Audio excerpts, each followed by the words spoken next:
आज विशेष रूप से हमारे बीच में उपस्थित आध्यात्मिक गुरु श्री अनीश जी को प्रणाम। आज के इस विशेष कार्यक्रम में सुरुचि प्रकाशन के द्वारा ये विशेष पुस्तकों का विमोचन आज हो रहा है और सुरुचि प्रकाशन के सभी राजीव जी और रजनीश जी और सभी लेखक हमारे सभी मित्र ही है, अरुण आनंद जी, अमित जी, तो सभी को बहुत बधाई।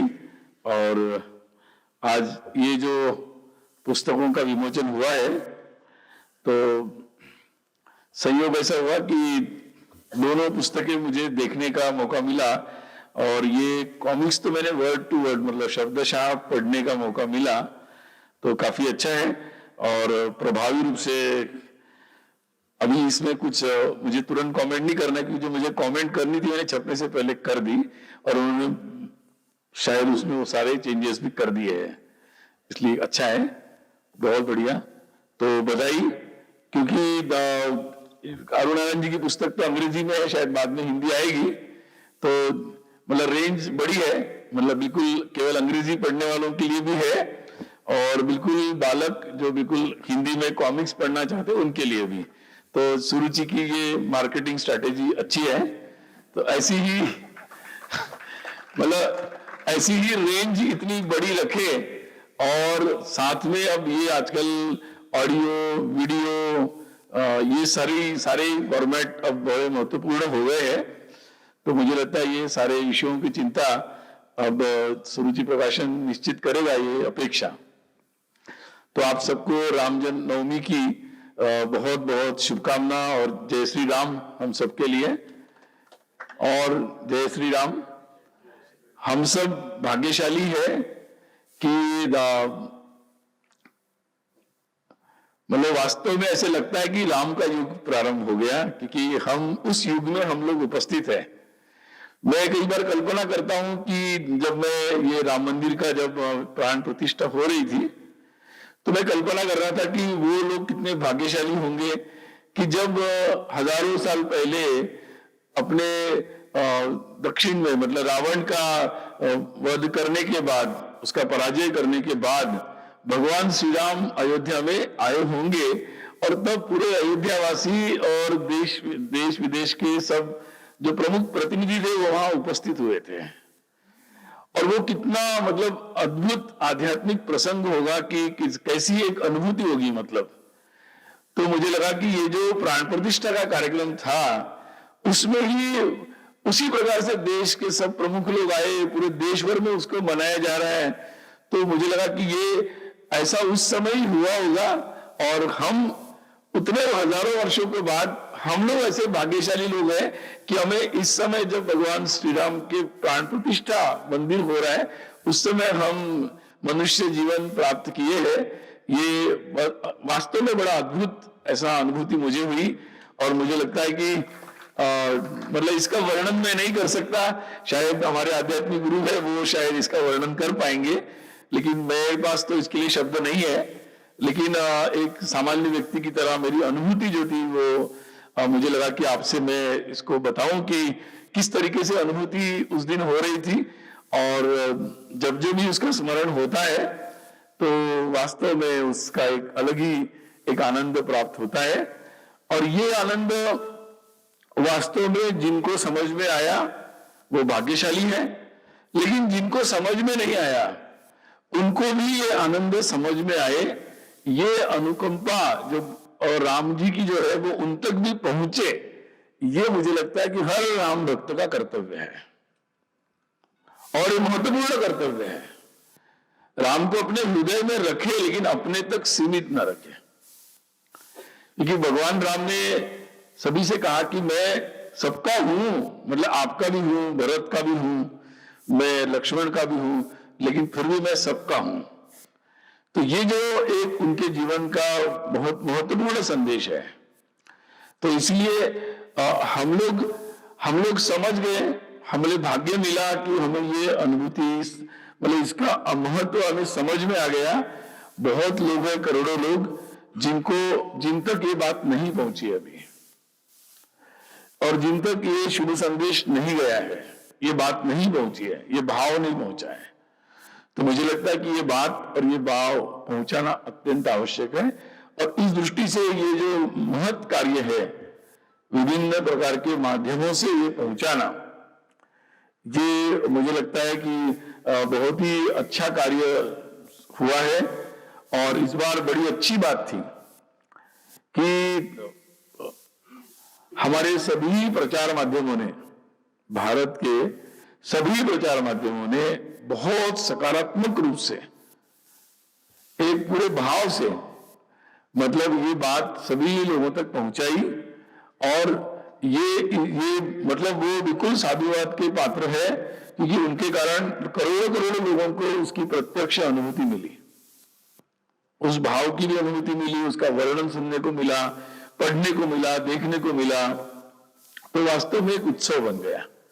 मुझे याद है उस दिन अयोध्या में था, तो अयोध्या में वो घटना बताने से पहले पहला पृष्ठभूमि बताना जरूरी है, क्योंकि हम लोग, मैं नागपुर का हूं और 83 में मेरा जस्ट 10th हुआ था, और नागपुर भारत में एकता यात्रा निकली थी।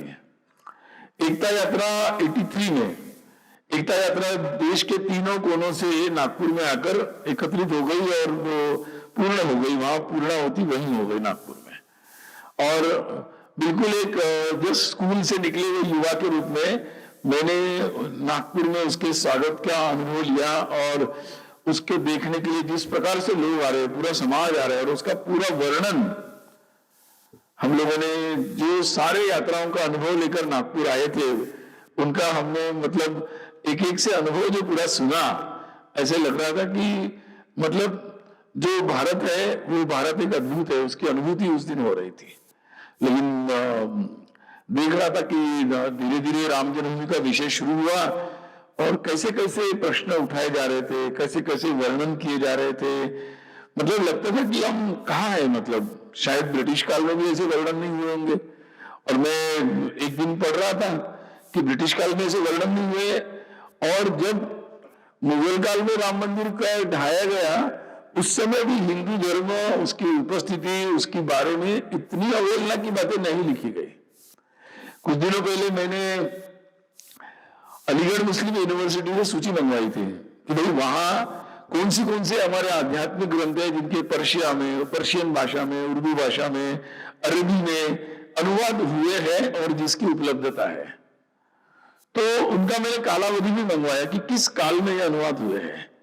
तो बहुत एक लंबी सूची मुझे मिली कि इतने सारे अनुवाद उस काल में भी हुए, उस काल में भी हुए, और इन ग्रंथों का, उस ज्ञान का सम्मान भी हुआ और उनको पहुंचाया भी गया। इतने मुक्त रूप से उस काल में जब ये चीजें हो रही थी, तो मुझे बड़ा आश्चर्य लगा कि ये क्या हो रहा है। मतलब ये हमारे देश में ऐसी कौन सी पीढ़ी आ गई, कौन सी रचना आ गई, कौन सी ऐसी मजबूरी आ गई। मेरे जैसे विद्यार्थी को लगता था कि क्या हम कौन से काल में चल रहे, कौन सी परिस्थिति, कोई विदेशी ऐसे लोग हैं कि जो राम के विरोधी है, उनकी सरकार है, कहां से लोग आ गए, किनका दबाव है, किनका भय है, किसके कारण ये हो रहा है। तो जब, और मुझे लगता है कि यहां बैठे हुए लोगों को मुझे उसका वर्णन करने की जरूरत नहीं, ये लगातार चल रहा था। परंतु जब मैंने उस दिन जब अयोध्या में प्राण प्रतिष्ठा हो रही थी, तो बहुत बड़ा एक मीडिया सेंटर बनाया गया था, और मीडिया सेंटर में मुझे लगता है 500 से ज्यादा ही सब पत्रकार थे, और बहुत सारे स्क्रीन्स लगाए थे, हर चैनल वहां दिखाया जा रहा था, कितने सारे लोगों की बैठने की व्यवस्था थी, सब बैठे हुए थे। और मैं तो मंदिर परिसर में था, लेकिन हमारे जो कई सारे कार्यकर्ता थे वहां से लगातार वो मुझे वीडियो भेज रहे थे वहां का, कि कैसे चल रहा है, क्या चल रहा है, वीडियो, फोटो और ऑडियो में सुना रहे थे मुझे। तो उन्होंने मुझे जो जैसे ही प्राण प्रतिष्ठा का दृश्य हुआ, उन्होंने मुझे वहां का फोटो भेजा। सारे पत्रकार लोग खड़े होकर जय श्री राम कर रहे, और ऐसा ही उत्साह। तो मुझे एकदम पूरा जैसे फिल्म की तरह पूरी रिवर्स फिल्म चली कि कहां से गाड़ी शुरू हुई थी और कहां पहुंची, और मेरे लिए वो भी प्राण प्रतिष्ठा जितना ही एक सुखद अनुभव था। और इसलिए मैं इसलिए कह रहा था कि मैं उस दिन के लिए तो सभी लोगों को, मीडिया के लोगों को भी साधुवाद लगातार देता हूं। तो ये परिवर्तन यूं ही नहीं हुआ है, ये परिवर्तन की भी बहुत एक लंबी गाथा है। मतलब इसमें भी जैसे 500 वर्षों का संघर्ष है, वो भी वो संघर्ष तो शायद विदेशियों से था। वो संघर्ष में साफ था कि कौन आगे कौन सामने, आपके बिल्कुल साफ था, और इसलिए सीधा संघर्ष था। उस सीधे संघर्ष में अपनों से संघर्ष नहीं करना था, अपनों से नहीं था वो संघर्ष। वो संघर्ष विदेशियों से था, विधर्मियों से था, जो शायद आपकी आस्थाओं को सम्मान नहीं करते, जो शायद आपकी श्रद्धा को नहीं समझते, आपके श्रद्धा स्थान को सम्मान नहीं करते, उनसे वो संघर्ष था।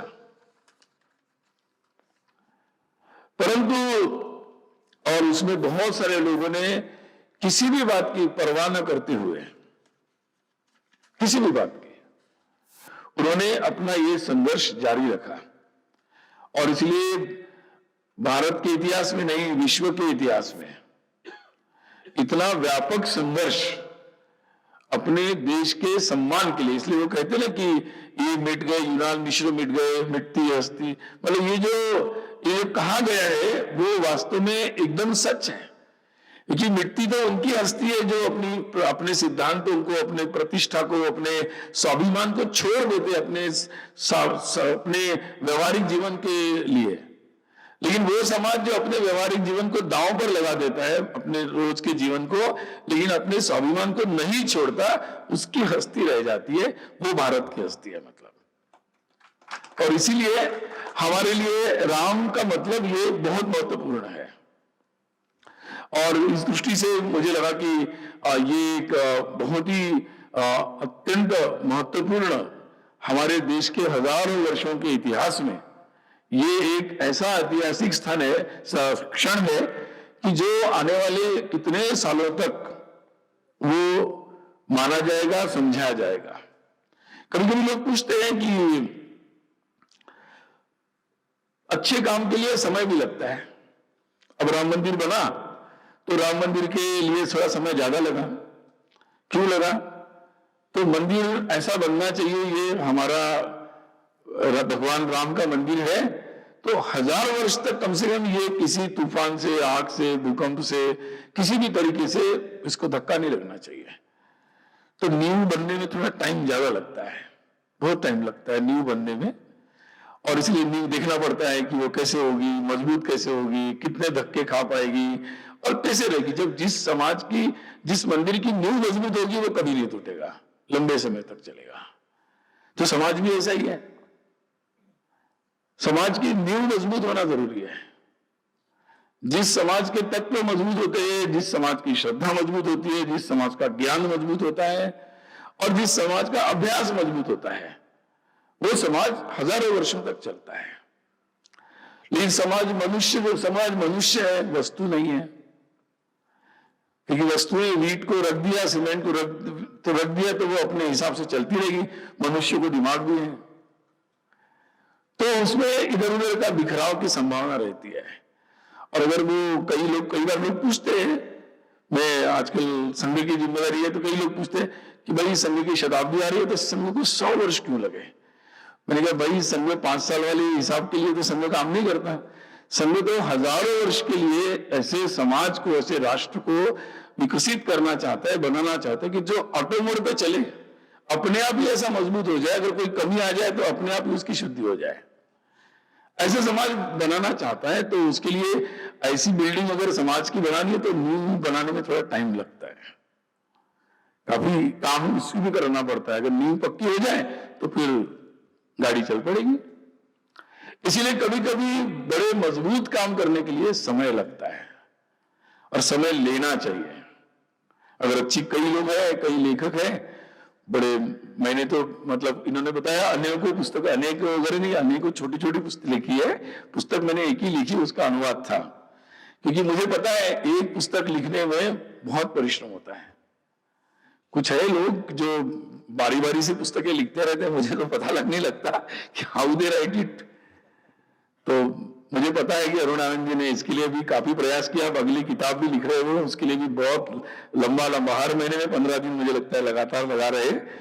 तो ये एक लंबा कोई भी काम करना है तो एक बड़ा मतलब लंबा परिश्रम का काम होता है और उसके लिए बड़ा परिश्रम का काम करना होता है। राम के संदर्भ में दो तीन बातें केवल बताना चाहूंगा। एक है महत्व का विषय होता है राम का मतलब राम राज्य। अब कई लोग सोचते हैं कि आज के जमाने में राम राज्य संभव है क्या? मतलब क्या मनुष्य इतने प्रामाणिक हो सकते हैं? क्या राम के समय के अनुसार इतनी प्रामाणिकता से, इतने परस्पर प्रेम से, इतने न्यायपूर्ण तरीके से, इतने लोगों के लिए एक दूसरे की चिंता करने वाले धर्म के मार्ग से लोग चल सकते हैं क्या? ऐसे कभी कभी लोगों के मन में तो उनको लगता है राम राज्य एक कल्पना है, मतलब जो सबने कहना है एक दूसरे को और चलते रहना है। नहीं, मैं ऐसा नहीं मानता हूं। क्यों? क्योंकि ये शायद दुनिया के बहुत सारे लोगों ने, बड़े बड़े फिलोसोफर, पॉलिटिकल साइंस में तो वैसे क्या बोलते हैं, एजुकेशन से मैं सोशल स्टडीज या ह्यूमैनिटीज का विद्यार्थी नहीं हूं, इसलिए बड़े बड़े जो फादर्स है पॉलिटिकल साइंस के, सोशियोलॉजी के, मुझे पता नहीं है वो फादर्स जो है, economics, father of economics, father of political science, father of क्या क्या सबके फादर है, मुझे वो फादर तो मालूम नहीं क्योंकि I am not the student of that studies. लेकिन मुझे उनके ग्रैंड फादर पता है क्योंकि उनका जन्म भारत में हुआ था, उनके बारे में मुझे पता है। और उन्होंने ये बात जरूर कही, हजारों वर्षों के अनुभव से उन्होंने ऐसे मार्ग बताए हैं, ऐसे महापुरुषों के जीवन उन्होंने बताए हैं, ऐसी कई कहानियां उन्होंने बताई है जो राम के जीवन से मेल खाती है, ऐसे तत्व बताए हैं और ऐसे तरीके बताए हैं। क्योंकि राम के जीवन में ऐसी शिक्षा है, राम के जीवन में उनके पीढ़ियों का आदर्श है, राम के जीवन में उनके पास ऐसे गुरु है, और ऐसे गुरु जिस जीवन में, जिस संसार में वो, वहां अच्छा ही होगा। और इसलिए उसके पास राम जैसा राजा है तो अकेला राजा नहीं है, राम का भाई भरत है वो भी वैसा ही राजा है। तो ये संभव है, परंतु ऐसा समाज बनने के लिए हमें बहुत सारे परिवर्तन करना पड़ेंगे और उसके लिए हमें तैयार होना पड़ेगा। कई बार लोग सोचते हैं कि पॉलिटिकल पार्टी सबसे पहले पॉलिटिकल पार्टी सुधरनी चाहिए, और लेकिन मैं कई बार मानता हूं कि पहले समाज सुधरेगा कि पहले पॉलिटिकल पार्टी और सत्ता सुधरेगी। तो कई बार सामान्यतः हमारे, अभी तो काफी मौसम चल रहा है, सब लोग मतलब यही रखते कि सबसे पहले वहीं सुधर जाना चाहिए, सत्ता का केंद्र। लेकिन मैं इसके एग्जैक्टली उल्टा मानता हूं, और ये प्रक्रिया वास्तव में ऐसी होगी जैसे जैसे हम सुधरते जाएंगे सो वी विल गेट, हमें वैसे वैसे लोग मिलते चले जाएंगे। तो ये हमारी परीक्षा है, हमारा ये मतलब वास्तव में साधना है कि हम हर समय कितनी साधना कर रहे हैं, हम किस तरीके से क्या अपेक्षा कर रहे हैं और हम किस तरीके से उसमें पार्टिसिपेट कर रहे हैं, हमारा रोल क्या है वो इंपॉर्टेंट है। हमारा रोल जितना अच्छा होगा तो वैसे वैसे सुधरता चला जाएगा।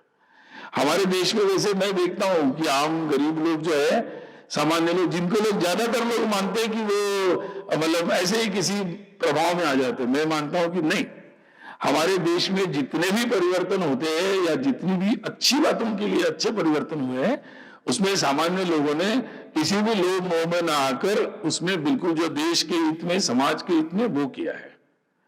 इसलिए हमें विश्वास रखना चाहिए कि क्योंकि वो लोग, ज्यादातर लोग अच्छे से समझते कि भगवान राम, उनको राम दिखे तो वो राम के साथ खड़े, अगर राम नहीं दिखे तो किसके साथ खड़े हो जाए, ये महत्वपूर्ण प्रश्न है। तो इसीलिए मुझे लगता है कि जो विद्वत जन है, समाज के प्रबुद्ध जन है, उनकी ज्यादा भूमिका है। हमारे देश में तो प्रबुद्ध जन में ही कुछ, ये जो राम जन्मभूमि का प्रश्न खड़ा हुआ, इस प्रश्न के पीछे सामान्य जन का विषय नहीं था, इसमें हमारा जो प्रबुद्ध जन है, इंटेलिजेंसिया, सो कॉल्ड इंटेलिजेंसिया, उनके जो संभ्रम थे उसका एक बेस्ट एग्जाम्पल, अगर इंटेलिजेंसिया को संभ्रम हो जाए तो राम जैसे विषय पर, राम मंदिर जैसे विषय पर कैसे प्रश्न खड़े होते हैं, इसका एक एग्जाम्पल है। मतलब ये आने वाली पीढ़ियों को एग्जाम्पल के रूप में पढ़ाना चाहिए कि इसलिए हमारे इंटेलिजेंसिया को पोल्यूट नहीं होने देना चाहिए, उनकी बात स्पष्ट रहनी चाहिए। और इसलिए मुझे लगता है कि ये बात बहुत महत्वपूर्ण है। कई बातें कम्युनिकेट होनी चाहिए। मैं कई लोगों से देश में बात करता हूं, विदेशों से बात करता हूं, तो ध्यान में आया कि बहुत सारी बातें अरुण जी अभी भी कम्युनिकेट नहीं है। आज मैं शायद आपको बता भी रहा था कि बहुत सारे लोगों को ये लगता है कि मालूम ही नहीं है उनको, मतलब रोज पेपर में आता है, मीडिया में आता है, वो कहते कि वो मोदी जी आए और मोदी जी ने जमीन दे दी इसलिए मंदिर बन गया। उनको नहीं मालूम है कि कोर्ट में केस चली, कोर्ट में ये हुआ, इतना संघर्ष हुआ, इतने आर्कियोलॉजिकल एविडेंसेस आए, उसके बाद ये हुआ। तो मुझे लगता है कि ये बातें बहुत डिटेल में लोगों को कम्युनिकेट होनी चाहिए। संघर्ष अभी कोई एक पॉलिटिकल संघर्ष हुआ ऐसा लोगों को लगता है, किसी एक संस्था ने, किसी एक लोगों ने अपने सत्ता के लिए संघर्ष किया ऐसा कई लोगों को कम्युनिकेट है ऐसा। ये अभी अभी की बात है। उनको मालूम होना चाहिए कि ये संघर्ष आपके, मेरे, सबके दादा परदादा, दादी परदादी सबने किया है। हम सब उसकी लीगेसी है हमारे पास 500 वर्षों की। और केवल अयोध्या की नहीं, ऐसे जितने भी श्रद्धा के स्थान है उन सब के लिए ऐसे संघर्ष की कहानी है। धीरे धीरे वो कहानी भी सारी समाज के सामने अच्छे से लानी पड़ेगी। और क्योंकि राम तो हमारे देश में सब भाषा में है, सब जाति समुदाय में है, सब लोक भाषा में है, सब काल में है। मतलब राम तो मुझे लगता है कि हर जगह उपस्थित है, भारत में हर तरीके से है। और इसीलिए आज ये हमारा जो विषय है समाज में आजकल ये भी चर्चा होती है कि क्या हमें भूल जाना चाहिए या अपने स्वाभिमान के लिए संघर्ष करना चाहिए। अगर अनाठाई संघर्ष नहीं होना चाहिए, लेकिन जहां अस्तित्व का प्रश्न है, अस्मिता का प्रश्न है, अपने पहचान का प्रश्न है, वहां संघर्ष करना चाहिए। वहां जो संघर्ष नहीं करते वो समाज कमजोर रहता है और वो मिट भी जाता है। तो इसलिए वो संघर्ष करना चाहिए।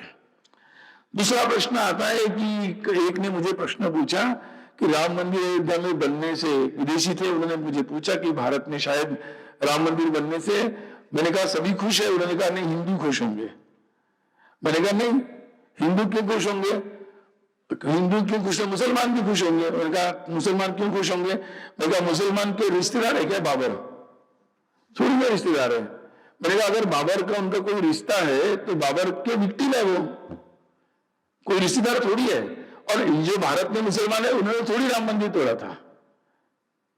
तो मैंने कहा अगर गलत रिश्तेदारी कोई बनाएगा तो फिर गलत साइड में खड़ा होगा, फिर गलत सारी प्रॉब्लम खड़ी होगी। सही रिश्तेदारी समझ में आ गई तो प्रॉब्लम सॉल्व हो जाएगा। तो मैंने कहा बहुत सारे लोगों को खुश है, बहुत लोग, क्योंकि रिश्तेदारी समझ में आ गई है कि रिश्तेदारी हमारी है कहां। तो ये बहुत सारे ऐसे विषय है जो समझाने पड़ेंगे लोगों को।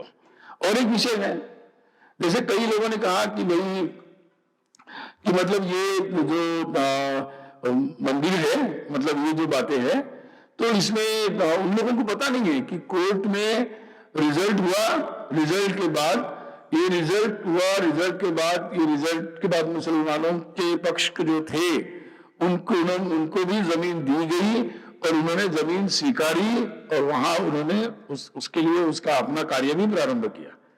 तो ये बातें देश को और दुनिया को भी कम्युनिकेट होनी चाहिए। क्योंकि मैंने देखा भारत के मीडिया ने तो बहुत अच्छा काम किया, परंतु कुछ पश्चिम में भी कुछ ऐसे मीडिया के सूत्र हैं कि जिन्होंने अभी भी लिखा है कि भाई ये उनको शायद पूरा रिसर्च वगैरह करते नहीं है वो, शायद इसलिए कुछ उन्होंने आधी अधूरी जानकारी दी। तो ये पूरे दुनिया को खड़े होकर बताना पड़ेगा कि भारत क्या है, भारत की परंपरा क्या है, भारत का राम से क्या संबंध है, राम मंदिर क्या है, उसका महत्व क्या है और कैसे ये इससे सभी को खुश होना चाहिए। मैं कई लोगों को कहता हूं कि आप लोग तो ये खुश होना चाहिए कि इतने शांति से और अच्छे से ऐसे कई सारे प्रश्नों का आने वाले समय में समाधान होगा। और पड़ोसी देशों से थोड़ी ना हम सीखेंगे कि मतलब आपस में झगड़ा किया जाए। तो नए समय की नई बातें हैं और मुझे लगता है रास्ते निकलेंगे। लेकिन जो देश में जो भारत का हजारों वर्षों का इतिहास है, उसका जो स्वाभिमान है, उसके साथ स्पष्ट शुद्ध बुद्धि से समाज अगर इस बात समझता है और खड़ा होता है, तो फिर सारे लोग उस राष्ट्र के उस प्रामाणिक भाव से, उसकी राष्ट्र निष्ठा के साथ खड़े होते हैं और वो राष्ट्र आगे बढ़ता है। तो यही भारत का भूतकाल था।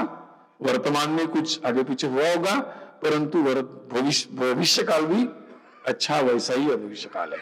तो इस दृष्टि से आज मुझे लगता है कि राम जी की हम पर कृपा है।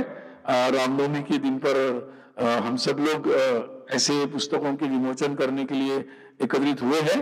आपको पुनः एक बार रामनवमी की शुभकामनाएं।